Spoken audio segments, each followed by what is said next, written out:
નમસ્કાર।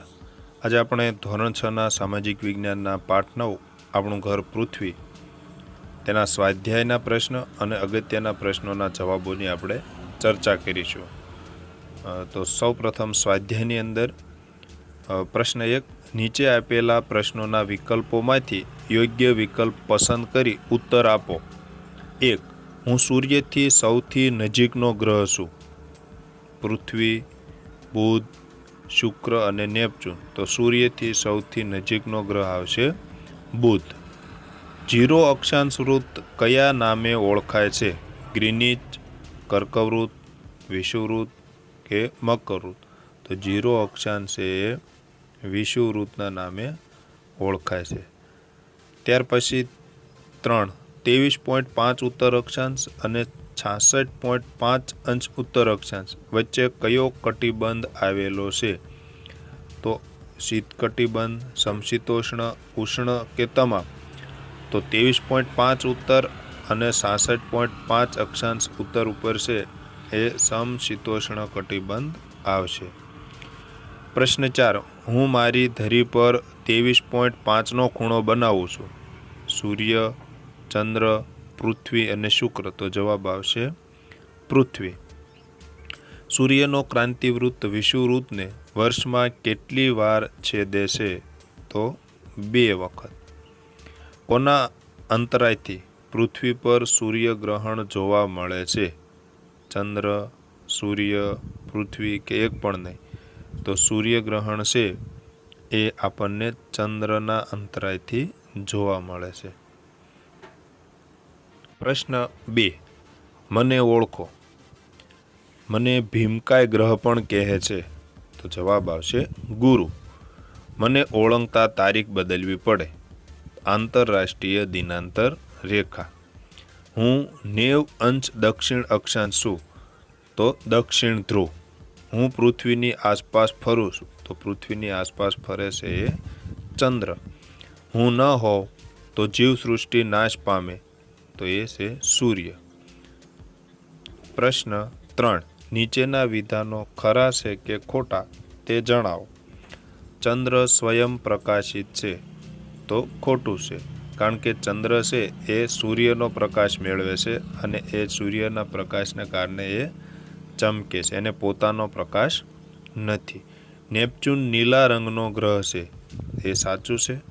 પૃથ્વી પર દોરેલી કાલ્પનિક આડી રેખાઓને અક્ષાંશ કહે છે? એ પણ સાચું છે।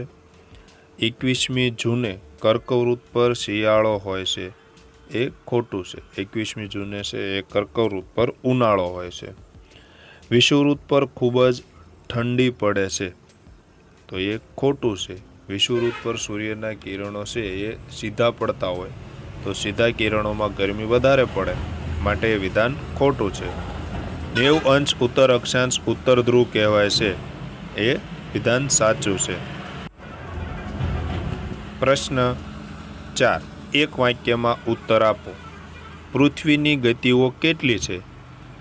તો પૃથ્વીની 2 ગતિઓ છે, પરિભ્રમણ અને પરિક્રમણ।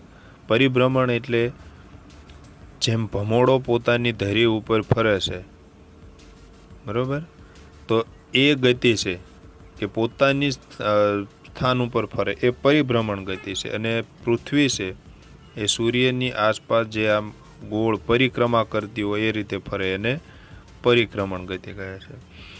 ધ્રુવનો તારો કઈ દિશામાં જોવા મળે છે? તો ધ્રુવનો તારો ઉત્તર દિશામાં જોવા મળે છે। સૂર્યમંડળનો સૌથી ચમકતો ગ્રહ કયો છે? તો સૂર્યમંડળનો સૌથી ચમકતો ગ્રહ છે શુક્ર છે। 180 રેખાંશ વૃત્ત કયા નામે ઓળખાય છે? તો 180 અંશ રેખાંશ વૃત્ત છે એ આંતરરાષ્ટ્રીય દિનાંતર રેખા, જેને અંગ્રેજીમાં આઈડીએલ એટલે કે ઇન્ટરનેશનલ ડેટલાઇનના નામે ઓળખવામાં આવે છે। પ્રશ્ન 5, 3-4 વાક્યમાં ઉત્તર આપો। પૃથ્વી પોતાની ધરી પર ન ફરે તો શું થાય? તો પૃથ્વી પોતાની ધરી ઉપર ફરતી ન હોય તો સૌ પ્રથમ તો દિવસ રાત ન થાય, એટલે પૃથ્વીનો જે ભાગ સૂર્ય સામે હોય ત્યાં દિવસ જ રહે અને ત્યાં અસહ્ય ગરમી અનુભવાય, અને જે ભાગ પૃથ્વીની વિરુદ્ધ દિશામાં હોય ત્યાં કાયમ માટે અંધકાર રહે અને સૂર્યપ્રકાશ ન મળવાના કારણે જીવસૃષ્ટિ નાશ પામે. 2. અક્ષાંશ વૃત્ત અને રેખાંશ વૃત્ત એટલે શું? તો પૃથ્વીના ગોળા ઉપર દોરેલી આડી કાલ્પનિક રેખાઓને અક્ષાંશ વૃત્ત કહેવાય છે. પૃથ્વીના ગોળા ઉપર જે આડી રેખાઓ છે એને અક્ષાંશ વૃત્ત કહેવાય છે. જ્યારે પૃથ્વીના ગોળા ઉપર ઊભી કાલ્પનિક રેખાઓને રેખાંશ વૃત્ત કહેવાય છે. બરાબર, પૃથ્વીના ગોળા ઉપર દોરેલી ઊભી કાલ્પનિક રેખાઓ છે એને રેખાંશ વૃત્ત કહેવાય છે. અહીં યાદ રાખો, આડો તો અક્ષાંશ, ઊભી તો રેખાંશ વૃત્ત. ત્યારબાદ પ્રશ્ન 3, ફેબ્રુઆરી માસમાં ક્યારેક 29 દિવસ હોય છે, વિધાન સમજાવો. તો પૃથ્વીને સૂર્યની ફરતે એક આંટો પૂર્ણ કરતા 365 દિવસ અને 6 કલાક થાય છે. દર વર્ષે 6 કલાકની ગણતરી કરવાનું અગવડતા ભરેલું હોવાથી 365 દિવસે વર્ષ પૂર્ણ કરવામાં આવે છે. પરંતુ બચેલા 6 કલાક દર 4 વર્ષે ફેબ્રુઆરી મહિનામાં એક દિવસ વધારીને એટલે કે 28ને બદલે 29 દિવસ કરી સરભર કરવામાં આવે છે, જેને લીપ વર્ષ કહેવામાં આવે છે. કયા ગ્રહો આંતરિક ગ્રહો તરીકે ઓળખાય છે? તો બુધ, શુક્ર, પૃથ્વી અને મંગળ ગ્રહો આંતરિક ગ્રહો તરીકે ઓળખાય છે. ઉત્તરાયણ એટલે શું? 22મી ડિસેમ્બરથી સૂર્યના સીધા કિરણો મકરવૃત્તથી ખસીને ઉત્તર તરફ એટલે કે વિષુવવૃત્ત તરફ પડવાનું શરૂ થાય છે, જેને ઉત્તરાયણ કહે છે. પ્રશ્ન 6, ટૂંક નોંધ લખો. 1. ચંદ્રગ્રહણ. તો ચંદ્રને સૂર્ય પાસેથી પ્રકાશ મળે છે, તેથી જ્યારે ચંદ્ર તરફ જતા સૂર્યના કિરણોની વચ્ચે પૃથ્વીનો અવરોધ આવે છે, એટલે ચંદ્રના એટલા ભાગમાં અંધકાર રહે છે. આ અવરોધ આવવાથી પૃથ્વીના એટલા ભાગનો પડછાયો ચંદ્ર પર પડે છે. આ ભાગ આપણને દેખાતો નથી, જેને ચંદ્રગ્રહણ કહેવામાં આવે છે. ચંદ્રગ્રહણ હંમેશા પૂનમની રાત્રિએ જ થાય છે. તમે અહીં ચંદ્રગ્રહણની ઘટનાની આકૃતિ પણ જોઈ શકો છો. આ સૂર્ય છે, આ ચંદ્ર છે. જ્યારે સૂર્ય અને ચંદ્રની વચ્ચે પૃથ્વી આવી જાય છે, ત્યારે આ પૃથ્વીનો પડછાયો છે એ ચંદ્ર ઉપર પડે છે, અને જેટલા ભાગ ઉપરથી પડછાયો પડે છે એટલા ભાગ ઉપરથી આપણને ચંદ્ર છે એ દેખાશે નહીં. તો એને આપણે ચંદ્રગ્રહણ કહીએ છીએ. તો ચંદ્રગ્રહણની ઘટના છે એ પૂનમની રાત્રિએ જ થાય છે. પ્રશ્ન 2, સૂર્યમંડળ. તો સૂર્ય, ગ્રહો, ઉપગ્રહો, લઘુગ્રહો, ધૂમકેતુઓ, ઉલ્કાઓ વગેરેના સમૂહને સૂર્યમંડળ કે સૌર પરિવાર કહેવામાં આવે છે. સૂર્યમંડળમાં બુધ, શુક્ર, પૃથ્વી, મંગળ, ગુરુ, શનિ, યુરેનસ અને નેપચ્યુન એ 8 ગ્રહો આવેલા છે. આ બધા જ ગ્રહો લંબ વર્તુળાકારે સૂર્યની પ્રદક્ષિણા કરે છે. આ બધા ગ્રહોમાં મંગળ, બુધ, ગુરુ, શુક્ર અને શનિને પૃથ્વી પરથી નરી આંખે જોઈ શકાય છે, જ્યારે યુરેનસ અને નેપચ્યુનને શક્તિશાળી દૂરબીનથી જોઈ શકાય છે. સૂર્યમંડળના બધા જ ઉપગ્રહો ગ્રહોની આસપાસ ફરે છે. પૃથ્વીને એક ઉપગ્રહ છે. બુધ અને શુક્રને એકેય ઉપગ્રહ નથી, જ્યારે ગુરુ, શનિ, યુરેનસ, નેપચ્યુન અને મંગળને 2 કે તેથી વધારે ઉપગ્રહ છે. મંગળ અને ગુરુના ગ્રહ વચ્ચે નાના કદના અસંખ્ય લઘુગ્રહો આવેલા છે. તો આ સૂર્યમંડળ વિશે આપણે ટૂંક નોંધ લખી. આ સિવાય પણ ઘણી બધી માહિતી સૂર્યમંડળ વિશેની છે, એ પણ આપ લખી શકો છો. અહીં આપણે ટૂંક નોંધ છે એ ટૂંક સ્વરૂપે લખેલો છે. ત્યારબાદ પ્રશ્ન 3, કટિબંધો. તો અહીં એક આકૃતિ આપેલી છે, એ તમે જુઓ. એમાં કટિબંધો દર્શાવેલા છે. પૃથ્વી ઉપર તાપમાન કેવું છે એના આધારે પૃથ્વીમાં કટિબંધોની રચના થાય છે, અને 3 કટિબંધો પડે છે. એમાં સૌથી પહેલાં તમે જે આ વચ્ચેનો ભાગ જે જુઓ છો, દૂધિયા કલરની આડી લીટી છે, એ છે ઉષ્ણકટિબંધ, જે ઉપર અહીં 23.5 ઉત્તરથી દક્ષિણનું 23.5 છે ત્યાં સુધી વિસ્તાર થયેલો છે. અહીં સૂર્યના કિરણો એકદમ સીધા પડે છે, બરાબર. એટલા માટે અહીં ગરમી વધારે હોય છે, એટલા માટે એને ઉષ્ણકટિબંધ કહેવામાં આવે છે. ત્યારબાદ 23 બંને ગોળાર્ધોમાં, અહીંથી ઉત્તર ગોળાર્ધ કહેવાય, આ નીચેનો દક્ષિણ ગોળાર્ધ છે આ ભાગ, બરાબર. તો આ બંને ગોળાર્ધની અંદર 23.5 થી 66.5 અક્ષાંશો જે આવે છે, આ લાલ કલરથી જે દર્શાવેલા છે આ ભાગ, એને સમશીતોષ્ણ કટિબંધ કહેવામાં આવે છે. અહીં સૂર્યના કિરણો થોડાક ત્રાંસા પડે છે, એટલે અહીં ગરમી પણ માપે અને ઠંડી પણ માપે અનુભવાય છે. જ્યારે 66.5 થી 90 સુધીના બંને ગોળાર્ધમાં સૂર્યના કિરણો ખૂબ જ ત્રાંસા પડે છે, એટલા માટે ત્યાં ઠંડીનો અનુભવ થાય છે, એટલા માટે એને શીત કટિબંધ કહેવામાં આવે છે. તો આ રીતે આપણે કટિબંધો છે એ સરળતાથી સમજી શકીએ. હવે આપણે જોઈએ કઈ રીતે લખશું આપણે જવાબ એનો. તો પૃથ્વીને તેના તાપમાન, પ્રકાશ, ગરમી અને ઠંડીને આધારે સ્પષ્ટ રીતે જુદા જુદા વિભાગોમાં વહેંચવામાં આવે છે, જેને કટિબંધો કહે છે. કટિબંધોને નીચે મુજબ 3 વિભાગમાં વહેંચી શકાય, જે આપણે આગળની આકૃતિની અંદર સમજ્યા. આપણે જોઈએ 1. ઉષ્ણકટિબંધ 23.5 ઉત્તર અક્ષાંશ એટલે કે કર્કવૃત્તથી 23.5 અંશ દક્ષિણ અક્ષાંશ એટલે કે મકરવૃત્ત વચ્ચે આવેલા વિસ્તારને ઉષ્ણકટિબંધ કહેવાય છે. ટૂંકમાં કર્કવૃત્તથી મકરવૃત્ત વચ્ચેના વિસ્તારને ઉષ્ણકટિબંધ કહેવાય છે. આ કટિબંધ પર સૂર્યના કિરણો સીધા પડે છે, જેથી અતિશય ગરમીનો અનુભવ થાય છે. 2. સમશીતોષ્ણ કટિબંધો.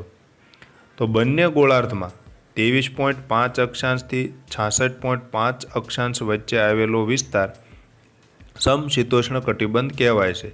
આ કટિબંધ પર સૂર્યના કિરણો ત્રાંસા પડે છે, જેથી આ વિસ્તારમાં ઓછી ગરમી અને ઓછી ઠંડીનો અનુભવ થાય છે.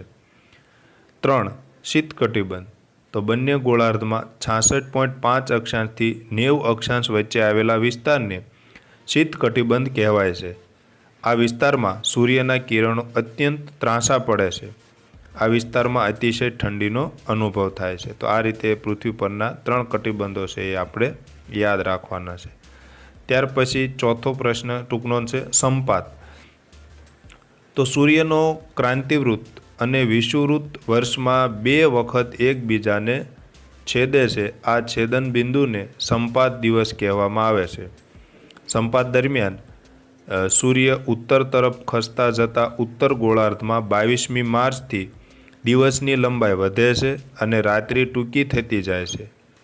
ઉત્તર ગોળાર્ધમાં 21મી જૂને વર્ષનો લાંબામાં લાંબો દિવસ અને ટૂંકામાં ટૂંકી રાત્રિ હોય છે. સૂર્ય દક્ષિણ તરફ ખસતા જતા દક્ષિણ ગોળાર્ધમાં 24મી સપ્ટેમ્બરથી દિવસની લંબાઈ વધતી જાય છે અને રાત્રિ ટૂંકી થતી જાય છે. દક્ષિણ ગોળાર્ધમાં 22મી ડિસેમ્બર વર્ષનો લાંબામાં લાંબો દિવસ અને ટૂંકામાં ટૂંકી રાત્રિ હોય છે. વર્ષ દરમિયાન 21મી માર્ચ અને 23મી સપ્ટેમ્બરે સૂર્યના કિરણો વિષુવવૃત્ત પર સીધા પડતા હોય, રાત્રિ દિવસ સરખા રહે છે. તો હવે આપણે વિશેષ પ્રશ્નો જોઈએ. પ્રશ્ન 1. નીચેના પ્રશ્નોના 1-2 વાક્યમાં ઉત્તર આપો. 1. સૂર્ય એ શું છે? સૂર્ય એ તારો છે. 2. સૂર્યનું મુખ્ય આવરણ કયા વાયુનું બનેલું છે?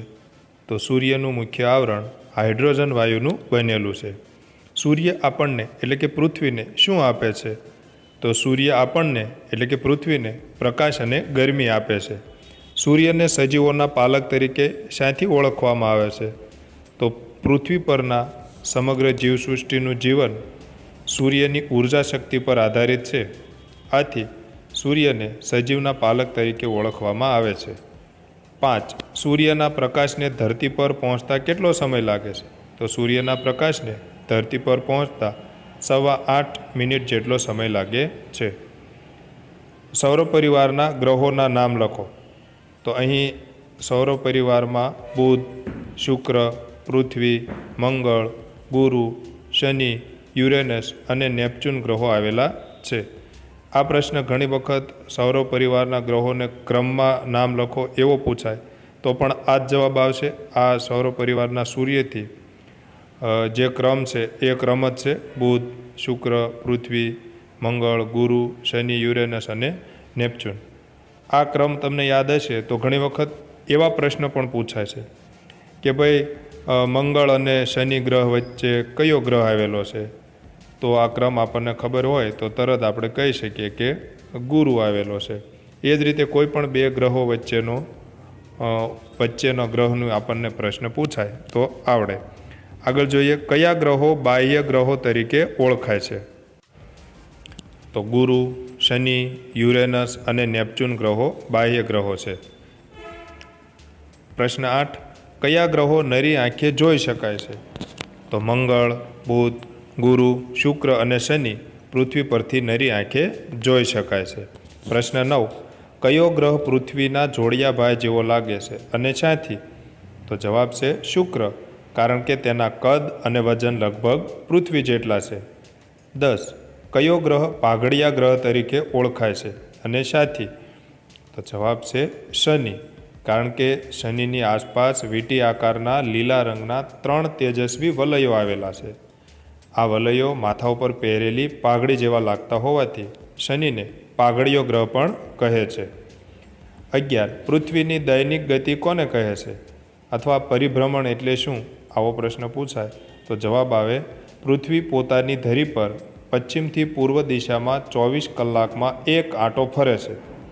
પૃથ્વીની આ ગોળ ચક્કર લગાવવાની ગતિ દૈનિક ગતિ કહેવાય છે, જેને પરિભ્રમણ પણ કહે છે. એટલે કે જેવી રીતે ભમરડો પોતાની ધરી ઉપર ફરે છે એ રીતે પૃથ્વી છે એ પણ પોતાની ધરી ઉપર પરિભ્રમણ કરે છે અને એનો સમય છે 24 કલાક લાગે છે, એટલા માટે એને દૈનિક ગતિ કહેવામાં આવે છે. પ્રશ્ન 12, પૃથ્વીની વાર્ષિક ગતિ કોને કહે છે અથવા પરિક્રમણ એટલે શું? તો કે પૃથ્વી સૂર્યની આસપાસ 365 દિવસ અને 6 કલાકમાં એક પરિક્રમા પૂરી કરે છે. પૃથ્વીની આ પરિક્રમણ ગતિને વાર્ષિક ગતિ કહે છે. જેવી રીતે પૃથ્વી પોતાની ધરી ઉપર ફરે છે એમ સૂર્યની આસપાસ પણ ફરે છે, જેને પરિક્રમણ કહેવામાં આવે છે અને જેનો સમય છે 1 વર્ષ એટલે કે 365 દિવસ અને 6 કલાક છે, એટલા માટે એને વાર્ષિક ગતિ કહે છે. પ્રશ્ન 13, આકાશમાં કેટલા નક્ષત્ર આવેલા છે? જાણીતા નક્ષત્રોના નામ આપો. તો આકાશમાં કુલ 27 નક્ષત્રો આવેલા છે. એમાં રેવતી, વિશાખા, અશ્વિની, મૃગશીર્ષ, પુષ્ય, આદ્રા, સ્વાતિ વગેરે જાણીતા નક્ષત્રો છે. 14, ગિનીચ રેખા કોને કહેવામાં આવે છે? તો ઇંગ્લેન્ડના ગિનીચ શહેર પરથી પસાર થતી 0 અંશ રેખાંશ વૃત્તને ગ્રીનિચ રેખા કહે છે. 15મો પ્રશ્ન, સૂર્યમંડળના કયા ગ્રહ પર જીવસૃષ્ટિ છે? તો પૃથ્વી. સૂર્યમંડળના કયો ગ્રહ સૌથી મોટો છે? તો એ ગુરુ ગ્રહ. સૌર પરિવારનો સૌથી ચમકતો ગ્રહ કયો છે? તો સૌથી ચમકતો ગ્રહ શુક્ર છે. કુલ રેખાંશ વૃત્તોની સંખ્યા કેટલી છે? તો 380. અને કુલ અક્ષાંશ વૃત્તોની સંખ્યા કેટલી છે? તો 181. અને કુલ કટિબંધોની સંખ્યા કેટલી છે? તો જવાબ આવશે 3. બરાબર. ઉષ્ણ કટિબંધ, સમશીતોષ્ણ કટિબંધ અને શીત કટિબંધ. 21, સૂર્ય પૃથ્વી કરતાં કેટલા ગણો મોટો છે? તો 13 લાખ ગણો મોટો છે. 22, સૂર્યનું ગુરુત્વાકર્ષણ બળ પૃથ્વી કરતાં કેટલા ગણું વધારે છે? તો સૂર્યનું ગુરુત્વાકર્ષણ બળ પૃથ્વી કરતાં 28 ગણું વધારે છે. 23, પૃથ્વી વિષુવવૃત્ત પર કલાકના કેટલા કિલોમીટરની ઝડપે એક ચક્ર પૂર્ણ કરે છે? તો 1670 કિલોમીટર પ્રતિ કલાક. કઈ તારીખે દિવસ સૌથી લાંબો અને રાત્રિ સૌથી ટૂંકી હોય છે? તો 21મી જૂન કે સૌથી લાંબો દિવસ. અને કઈ તારીખે દિવસ સૌથી ટૂંકો અને રાત્રિ સૌથી લાંબી હોય છે? તો સૌથી લાંબી છે એ રાત્રિ આવશે 22મી ડિસેમ્બર, ટૂંકો દિવસ. દિવસ અને રાત સરખા ક્યારે હોય? તો 21મી માર્ચ અને 23મી સપ્ટેમ્બર. દિવસ અને રાત છે એ સરખા હશે. આ ઉત્તર ગોળાર્ધના છેલ્લા 3 પ્રશ્નો છે, ઉત્તર ગોળાર્ધના સંદર્ભમાં છે. 27. પૃથ્વીને પોતાની ધરી પર એક ચક્ર પૂર્ણ કરતાં કેટલો સમય લાગે છે? તો પૃથ્વીને પોતાની ધરી પર એક ચક્ર પૂર્ણ કરતાં 24 કલાક જેટલો સમય લાગે છે. પૃથ્વીને સૂર્યની ફરતે એક ચક્ર પૂર્ણ કરતાં કેટલો સમય લાગે છે? તો પૃથ્વી છે એ સૂર્યની ફરતે 365 દિવસ અને 6 કલાક જેટલો સમય લાગે છે. કયો ગ્રહ લાલ રંગનો છે? તો મંગળ. ગુરુને કેટલા ઉપગ્રહો છે? તો ગુરુને છે 79 ઉપગ્રહ છે.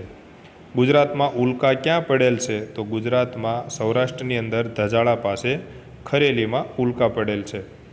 આંતરરાષ્ટ્રીય દિનાંતર રેખા કયા મહાસાગરમાંથી પસાર થાય છે? તો આંતરરાષ્ટ્રીય દિનાંતર રેખા પેસિફિક મહાસાગરમાંથી પસાર થાય છે.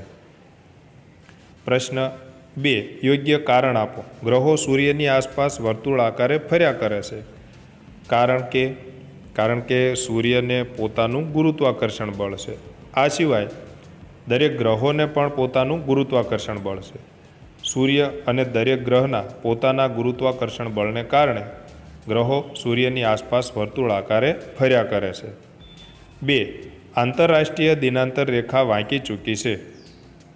જવાબ આવશે કારણ કે જો તે સીધી દોરવામાં આવે તો તે એક જ દેશના કેટલાક ટાપુઓ પર એક જ દિવસે 2 વાર અને 2 તારીખ ભેગા થઈ જાય.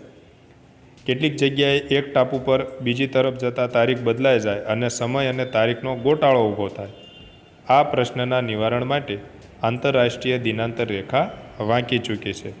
બાજુમાં તમે દિનાંતર રેખાનું ચિત્ર જુઓ છો. અહીંયાથી જુઓ તમે એ સીધી હોય તો આ રશિયાનો જે છેડાનો ભાગ છે કે અન્ય કોઈ ટાપુઓ છે એમાં આંતરરાષ્ટ્રીય દિનાંતર રેખા ઓળંગી એટલે તારીખ બદલાઈ જાય તો એક જ ટાપુ ઉપર 2 તારીખ અને 2 વાર ભેગા થાય. આવો ગોટાળો ન થાય એટલે આવા જે ટાપુઓ છે ત્યાં દિનાંતર રેખા છે એ આ રીતે વાંકી ચૂકી દોરવામાં આવે છે.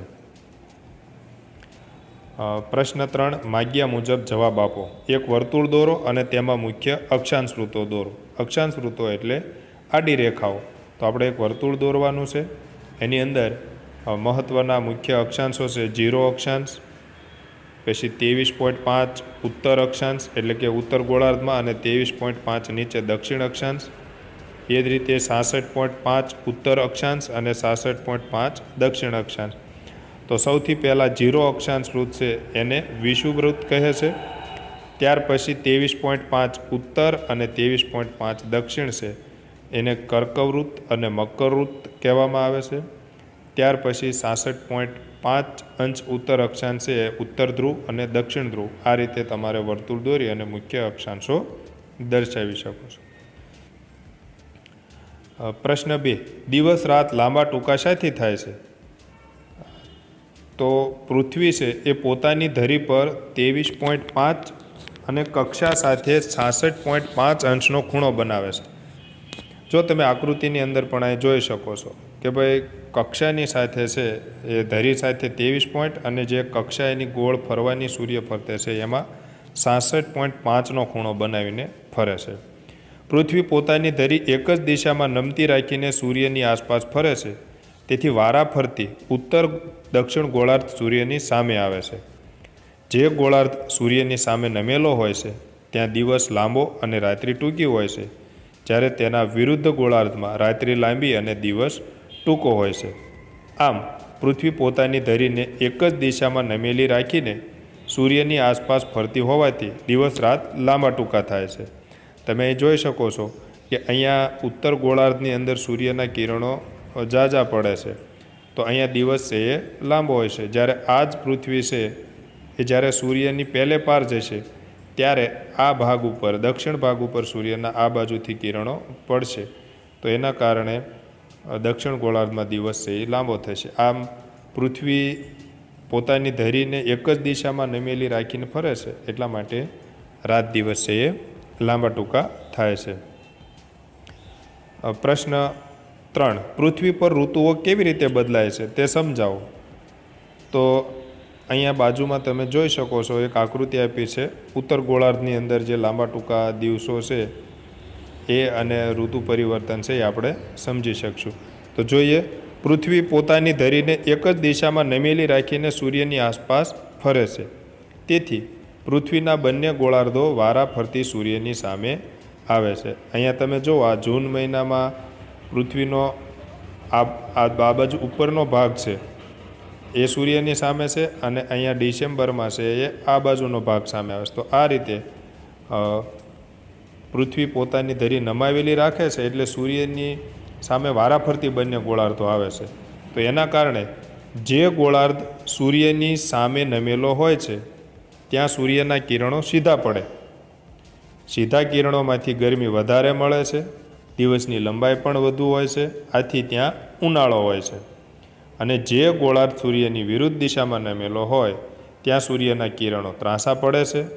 ત્રાંસા કિરણોમાંથી ઓછી ગરમી મળે, રાત્રિની લંબાઈ વધારે અને દિવસની લંબાઈ ઓછી હોય છે, આથી ત્યાં શિયાળો હોય છે. આમ ઉત્તર ગોળાર્ધમાં ઉનાળો હોય ત્યારે દક્ષિણ ગોળાર્ધમાં શિયાળો, અને જ્યારે ઉત્તર ગોળાર્ધમાં શિયાળો હોય ત્યારે દક્ષિણ ગોળાર્ધમાં ઉનાળો હોય છે.